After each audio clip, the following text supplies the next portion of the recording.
everyone, and welcome back to the Colour Cave where we like to play with art stuff. My name is Jem and we are back in Worlds Within Worlds by Kirby Rosanis. I did say I was going to try and put out as many of these in quick succession as possible. I am still waiting on a few things arriving for the other video that I was talking about, which will be a sort of road test product review type video. In the meantime, we are going to fire on here with our springtime shoe shop page, and today we're going to be tackling the actual shoe itself. As before, we are working with the Castle Arts gold pencils. I've picked out some colours which I'll show you in my trusty swatch book so that you can pick from other sets of pencils if you want to follow along and don't have these ones, and we shall crack on and see what we can get done today. I just want to say a massive thank you for all the lovely warm comments that everyone's left welcoming me back. I've had such a warm return welcome and it's been very nice. It's made me feel very loved. The one thing that I did notice after finishing the last video, and it was after I'd edited it, was I've got a tiny little white bit here. Don't know how I missed that, but that's the second part that I missed. I mean, it is white, so we will deal with that. But funnily enough, in picking colours for the canvas part of the shoe, first of all, I have actually picked out the Azalea pink, which is a colour that we'd used before. So I'm gonna just take that right now, Azalea pink, this one, and I'm just gonna pop that in there. Don't know how I missed that, don't know how it happened, but it's okay, I fixed it. So colours that we have this time round are the Azalea pink that I was just using, which is 082. I also have purple light, which is 030, and I have cherry, which is 027. So just want to show you those very quickly. Okay, so Azalea pink is this one up here. Say we used this in the last video. Purple light is this one down here, so a bit of a deeper colour and leaning obviously more towards purple than pink, but still very pinkish in hue. The French rose next door is much pinker. You can see the difference there, but yes, very nice colour, love it. And we've also picked out the cherry colour, and again this is just to give us some depth, a little bit of tone, and some contrast as well. When you see this and you think about it next to the Azalea, there's a really nice change there, and that's going to give us some nice shadowy ins and outs and nooks and crannies. I've also picked out a trio of green pencils, which is it's really to go with this grass section we've got down here. I want that to tie in with the shoe as well, and I'm probably going to use this for the flower patterns that are on the canvas of the shoe. So for those pencils, I have leaf green light, which is 061, I have permanent green 110, and I have cadmium green, which is 062. So leaf green light is this slightly offensive lime green type colour we've got here. I don't think that needs any more explanation. The permanent green is a bit more sensible, what I would also deem like a grass green colour if you're using other pencils. And lastly, the cadmium green, which is just next door here. Again, just looking for a slightly darker tone, and I'm sure you'll be able to find something very similar in some of your other pencil sets. So if some of you were around for the right hand shoe, I was about to say the original shoe, but that's not fair, you would have remembered there was a lot of sort of toing and froing based on light sources. We're going to be a bit more casual with this, like we were with the tree, so I'm just going to go straight in with this Azalea pink. As I always do, I'm just going to work in sections. So I'm going to start on the right hand side here. Again, I say this nearly every video now, it's because I'm left-handed. I've got my little trusty bit of tracing paper here just to stop my hand smooshing things about. So using these pinky purpley type colours for the actual canvas and main body of the shoe, or the upper I think is the correct terminology for a shoe, and just want to get a nice layer of this. Not quite as haphazard as I was in the last video. When I was going over these cherry blossom patterns here, I really was not paying attention at all, but there's lots of lines and things to sort of distract you from what's going on. I am trying to be a little bit more careful here. Pencil isn't that sharp, and we'll just get going and get a layer down here. So the reason that I've picked these colours is I wanted it to be in keeping with the cherry blossoms, similarly to what I did over here with this red colour, which I'd pinched from the autumnal type tree. So that's the kind of thing I was going for here. What I do want to be careful of when I am doing this is, although I want this to be a bit darker and have a bit more tone to it, I don't want it to make the cherry blossoms look completely washed out. So that's something I'm just going to keep an eyeball on as I'm filling in these sections. I'm going to keep looking up here just to see what happens and then see what the final impact is.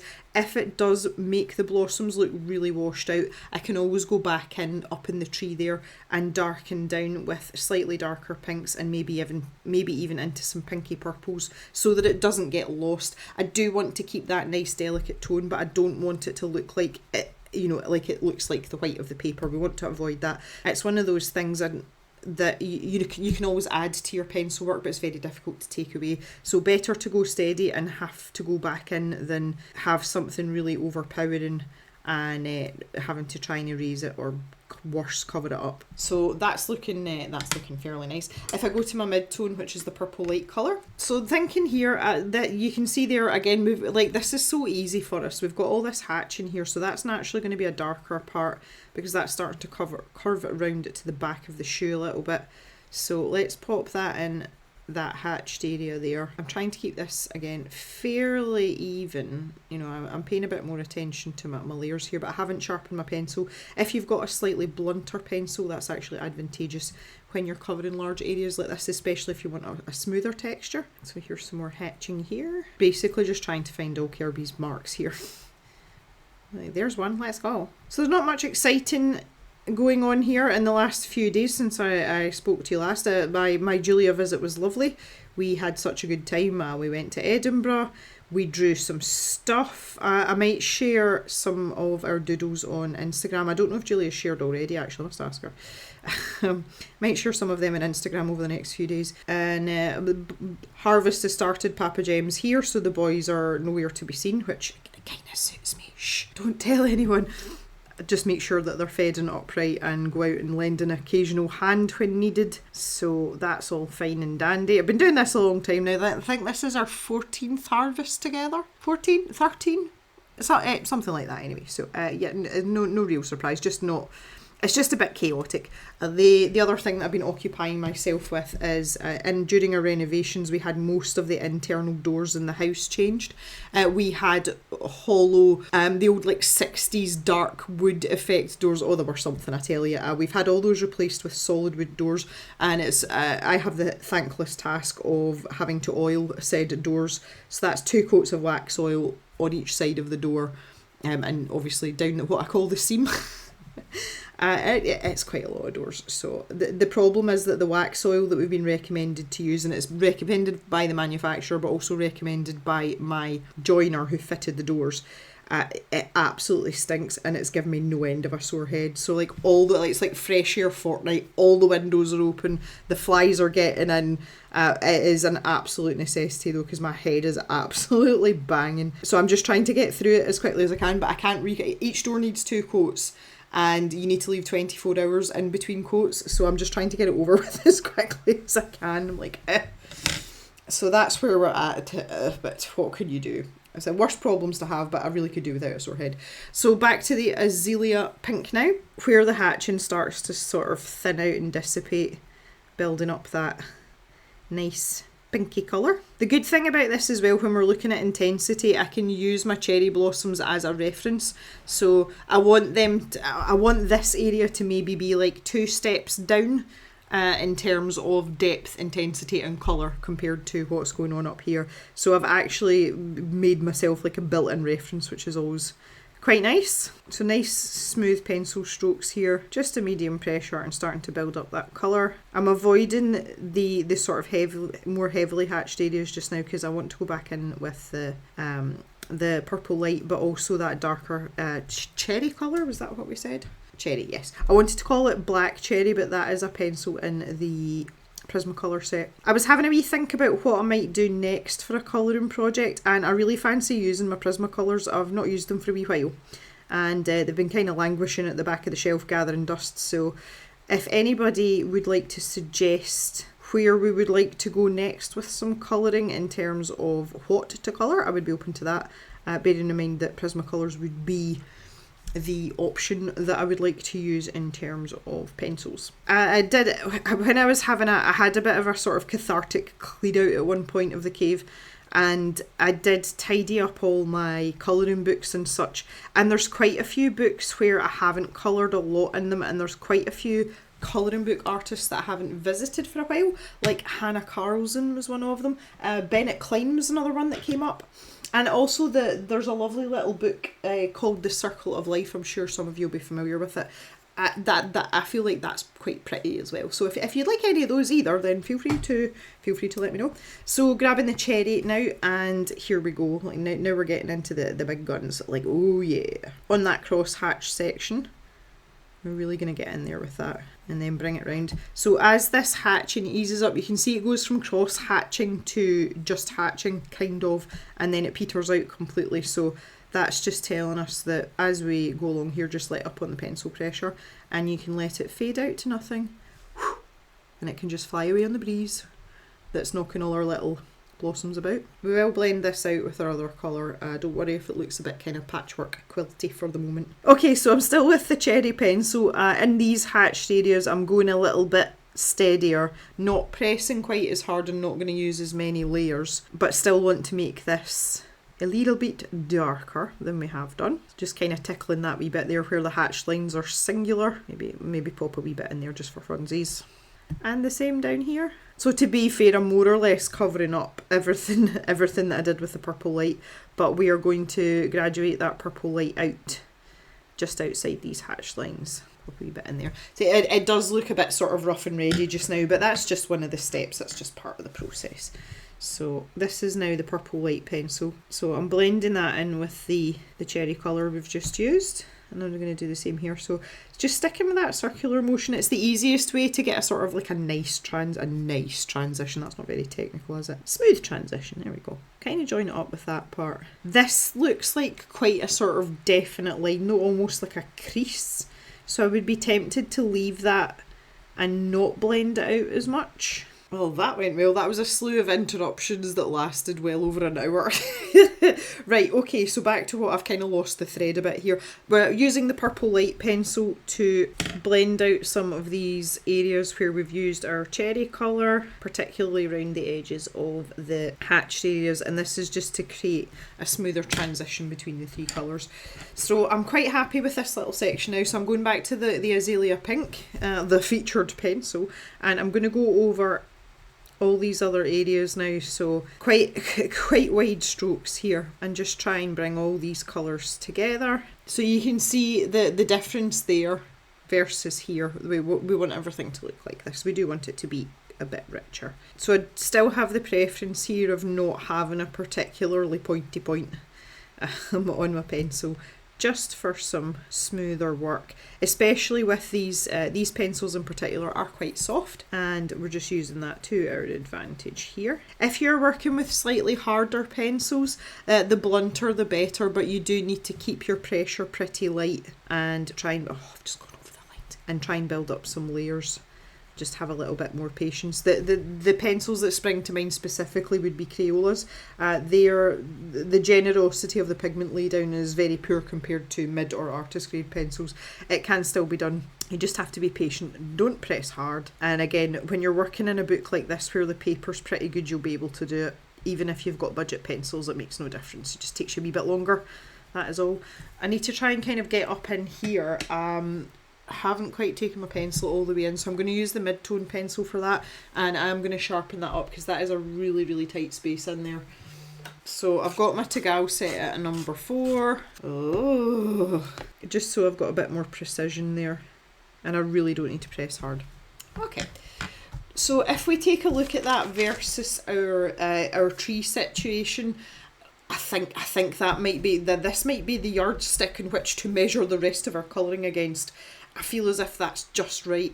However, it might look different when we've done the whole thing, and that's why it's really important to step away and look back on things with fresh eyeballs. So we're going to continue on with the same sort of idea. For consistency, I'm going to leave the eyelets white as I did over here, just for a bit of contrast, because the holes are obviously quite dark as well, so that gives us a nice opportunity to embrace the contrast. So not going to do anything any different here. So I think I'll meander my way down to about here, and I will do this section as well. If I do anything differently, I will cut back to normal speed, but I'm going to speed this part up and see if we can motor on a little bit with this.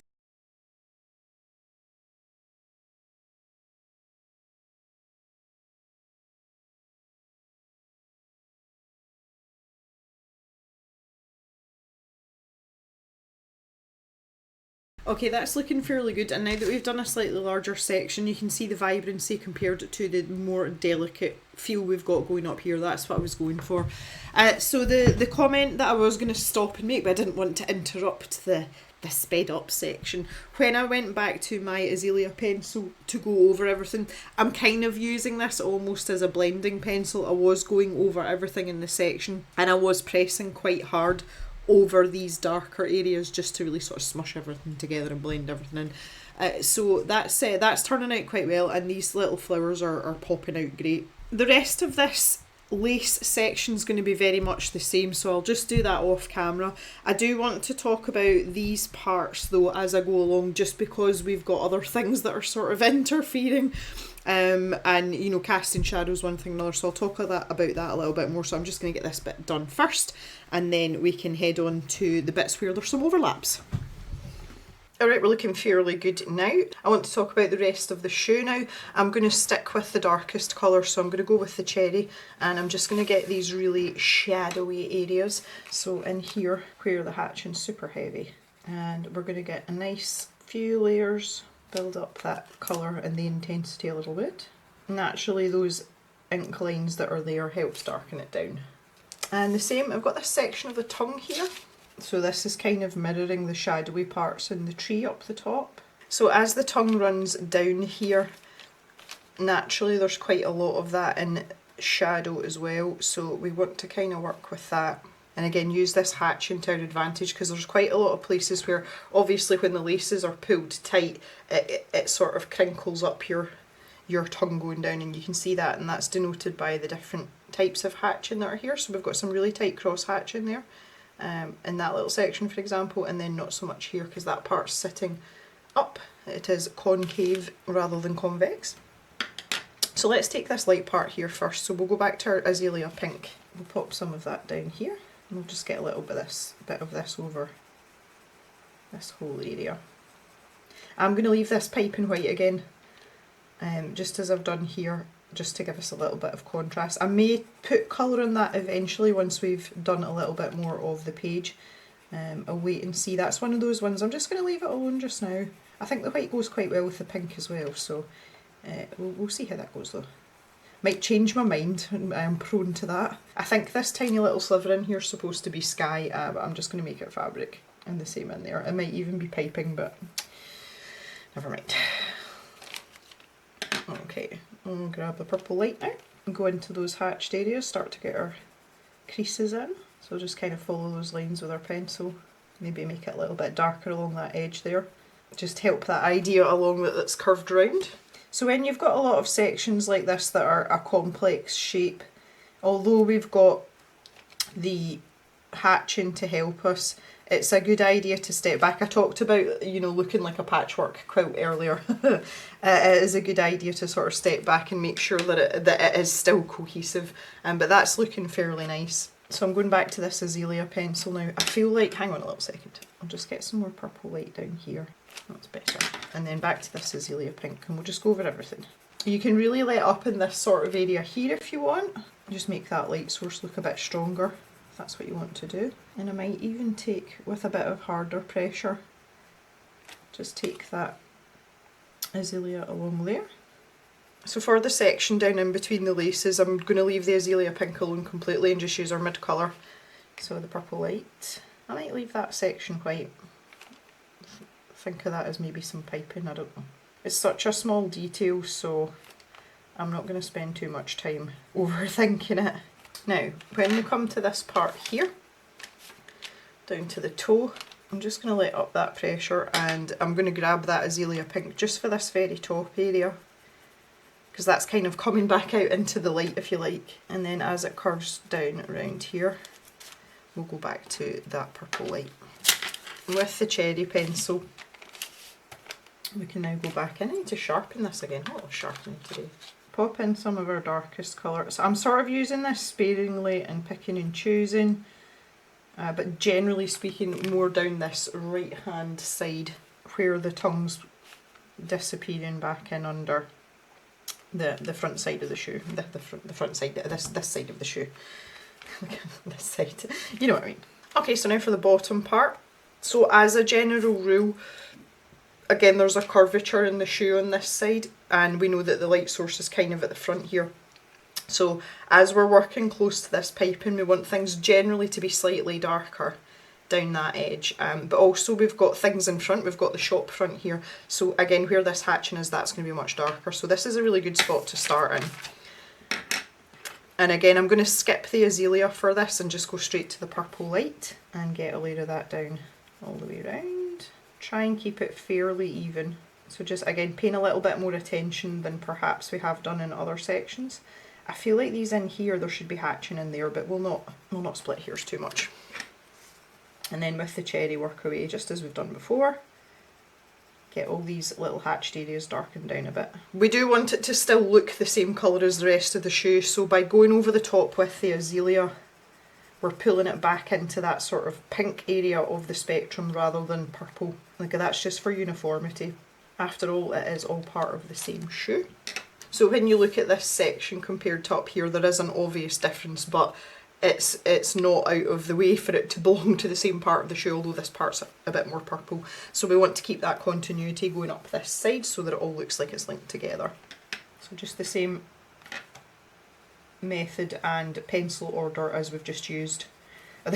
I remember this line, this was an accident. I don't know how well we're going to be able to cover it up. It's not that noticeable now though. So paying attention again to these parts that are in and around where the shop front is, it's maybe going to be a wee bit darker in there. Not terribly so, but enough so that you know your eye would pick it up. I think that must have been a hand spasm. I can't remember, it was so long ago. So this edge here, just where that lines up, that's with the edge of the fish sign, that's a good place to stop. Again, just work our way around these sections now. Building up that colour. So this section's going to be much the same. I'm not going to be doing anything different here. So in this section I'm going to start with a layer of Azalea pink. Again, I feel like we're more in the light here, but we're still going to go easy with this Azalea. And then we're going to grab a purple light. I feel like in particular this section here will be a lot lighter. And we'll go sparingly with the cherry here. Just really focusing on the tighter hatched areas. So for example, in this little part here, in that little nook, I'm going to pop down another little layer of the purple light and then grab that Azalea pencil and just pink it up. I feel like this section here is a little bit patchy, so I'm just going back in with the purple light. Just kind of smooth that out, tidy it up a wee bit. We don't want untidy colouring. So nothing different down the bottom here. The areas obviously we need to pay attention to, as we did around this section here, is where the shoe is in behind other things, for example the bike. So start with that purple light, get all these wee itty bitty bits first.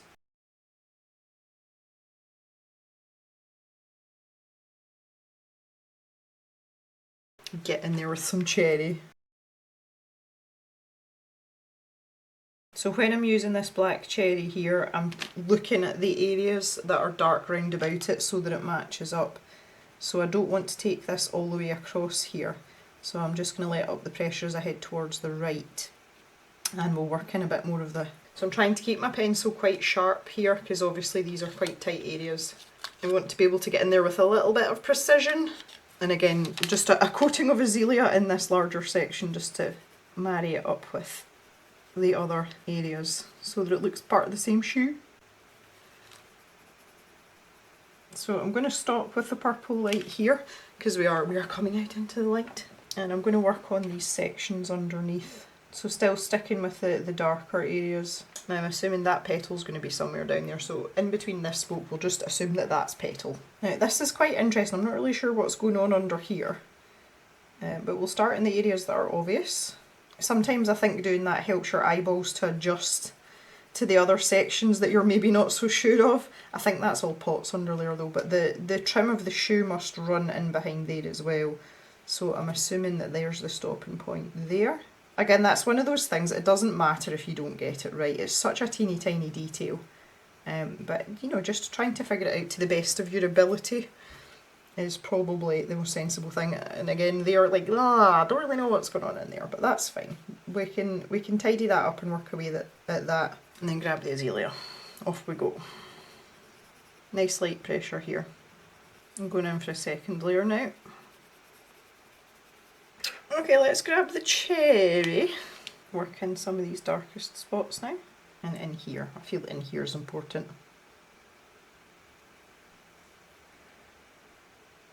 Can't really do much in there. I think this is a post. Yeah, it's a post that the lantern's sitting on. Okay. I just want to add a little bit more of this purple light into these hatched areas. I feel like it's a bit too delicate. And again, that's purely by eye and preference, but I just feel it's a wee bit too light. And I might bring a little line down there just with that hatching. Because why not? Okay, I'm going to grab my Azalea now and just go all the way across, basically from here. Pressing a bit harder this time. Again, we're pinking it up. As opposed to purpling it up. Purpling. And there we go, we have a show. Right, for these flowers now, we are going to use the greens that we talked about way back at the start of the video, and we are going to work our way around. So again, we're just going in this logical order. So we've got a light colour, a mid-tone colour, and a dark colour. So I'm going to stick these pink pencils to the side, or purple pencils, and we're going to start off with this leaf green light, and I am going to go over every single petal, light layer. I'm going to keep my scumbling quite tight, so my first layer is going to be quite a tidy layer. We are working in smaller spaces, so we have to be a bit more meticulous, and I'm going to try and keep a really nice fine point because we've got some tight spaces. Got a bit of a crumbly lead here, but we've got quite a nice point on that, so off we go.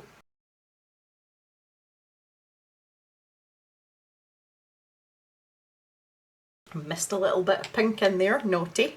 Get some Azalea in there, and then I think I'll just go in with the purple light. And this green's standing out really nicely against our purpley pinks. So we can see that this petal extends onto the pipe in there. As I said, I'm not sure what I'm going to do with that yet, so I'm going to leave it just now.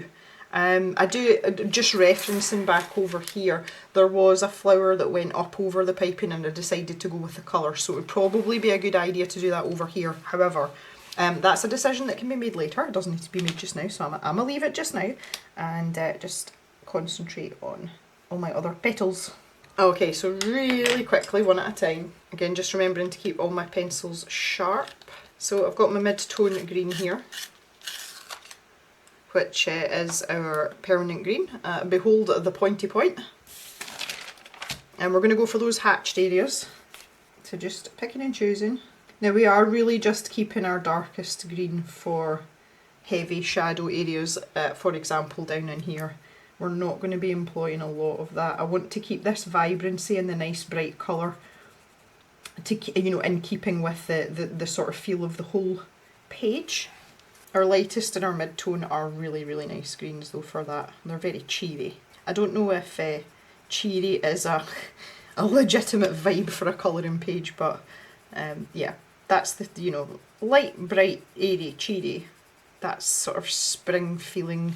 Okay, so let's grab that cadmium green now. Oh, they look good. Starting this bottom corner. So yeah, you can see the contrast that gives you there as well. Pressing quite hard there. But that's really darkened that down, and then just go back to this lightest green, the leaf green light. Nearly didn't manage that. Leaf green light, and over the top of everything, quite heavy pressure. Really make that green stand out. Beautiful. So pop a little bit of that cadmium green in there. And then back to my leaf green light. I feel like I could maybe add in a bit more permanent green there. Yeah. Right, I'm going to pop some cadmium green in here. Again, get that sort of shadowy feeling going on a little bit, and maybe just around the edge of this sign, and then leaf green over the top. So as I'm going through these flowers, I'm kind of beefing up that mid-tone colour where I'd laid it down for a first layer, because sometimes it can get a little bit lost because the colours are quite close together, our mid-tone and our lightest pencil. There we go. So we've got lots of shadowy areas here, so we can be quite liberal with our darkest pencil in here. Get maybe 3 layers down right in against the side of the opening into the shop there. And again, just blend that in with a little bit of the permanent green so that it's a nice smooth transition. Now this one up here, I'm only going to put a little tickle of the cadmium down at the bottom, just in that very bottom tip, and then I'm just going to go straight back to the leaf green light. Again, it's kind of, I feel like it's in the area where it would be getting the most light, so, and again, some cadmium down here, some of the dark. Starting to come together a bit. If I just shift this over, you can see the 2 pages side by side. So we're getting a really nice contrast between 2 different seasons. All good intentions I had of having these videos out in quick succession. It is now harvest time here at the cave, so we're a wee bit on the busy side. The next video will be the road test video that I talked about in the last one of these videos, and I'll have the next one of these out as quick as I can after that. So I think when we come back next time, I would like to tackle the top part here and possibly the shop. So I want to thank you very much for watching. Thanks for coming and hanging out. I hope you're enjoying this. It's taken me a bit longer to get back into the swing of things than I had hoped, but we will get there eventually, and as always, enjoy the rest of the day, and we will see you back here in the cave really soon for another video. Have a great day, everyone. Bye bye for now.